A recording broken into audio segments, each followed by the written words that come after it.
হরে কৃষ্ণ, রাধে রাধে। দেখো দেখো, আজকে কত সুন্দর জিনিস নিয়ে চলে এসেছি। কত সুন্দর দেখতে হয়েছে দেখো, এগুলো কত ভালো লাগছে না? আমি না এগুলো প্রথম দেখেছিলাম আমার ননদের বাড়িতে। তো ওদের প্রত্যেকটা মানে গেটে, মানে দরজার সামনেই লাগানো ছিল। তো আমার দেখে এত পছন্দ হয়েছিল যে কি বলবো। আমি আমার ননদকে বলেছিলাম যে এগুলো কোথা থেকে নিয়ে এসেছে গো, কত সুন্দর লাগছে দেখতে। তখন বলেছিল যে মায়াপুর থেকে নিয়ে এসেছে এগুলো। তো জিজু নিয়ে আসছিল, আর ওরা বেশি মানে প্রায় সময়ই মায়াপুর যায়। তো আমার এত ভালো লেগেছিল, আমি বলেছিলাম যে এইবারে যদি কেউ যায় তাহলে আমার জন্য আনতে বলো তো। আমি বলে দিয়েছিলাম আমার কটা লাগবে। তো তার এর মানে আমি বলে দেওয়ার কিছুদিনের মধ্যেই মাসিমা আর মেসোমশাই গেছিলো। তো তারা নিয়ে এসেছে আমার জন্য। আমি তো এত খুশি হয়েছি যে কি বলবো। বোনের সাধের সময় আমি গিয়ে নিয়ে এসেছি এগুলো। তো এতদিন আমি লাগাইনি এগুলো দরজাতে।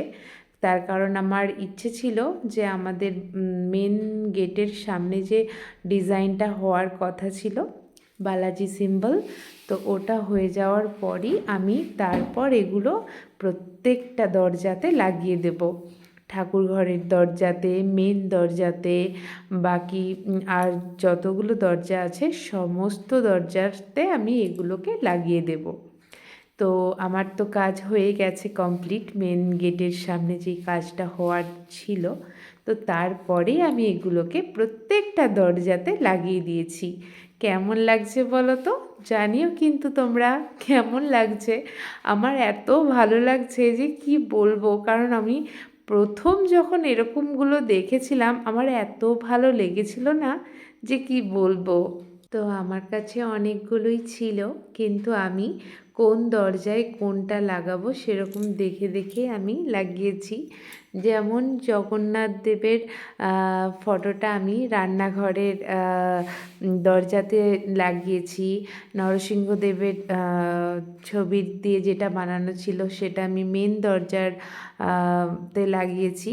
তার ওপরেতে হরে কৃষ্ণ মহামন্ত্রের যেটা ছিল সেটা উপরের দিকে লাগিয়ে দিয়েছি। বাকি যে দরজাগুলো ছিল সেগুলোতেও আলাদা আলাদা দেখে দেখে আমি লাগিয়ে দিয়েছি। কেমন হয়েছে তোমরা জানিও কিন্তু। চলো, আজকে এতটুকুই ছিল। এগুলো এতই পছন্দের আমার, এত ভালো লাগে এই জিনিসগুলো। তো তোমাদের সঙ্গেও এগুলো শেয়ার করতে আমার ভীষণই ভালো লাগে। তো চলো, আজকের মতো এখানেই শেষ করছি। আবার আসছি অন্য কোনো ভিডিও নিয়ে। সবাই খুব ভালো থেকো আর আনন্দে থেকো। আজকের মতো সবাইকে টাটা।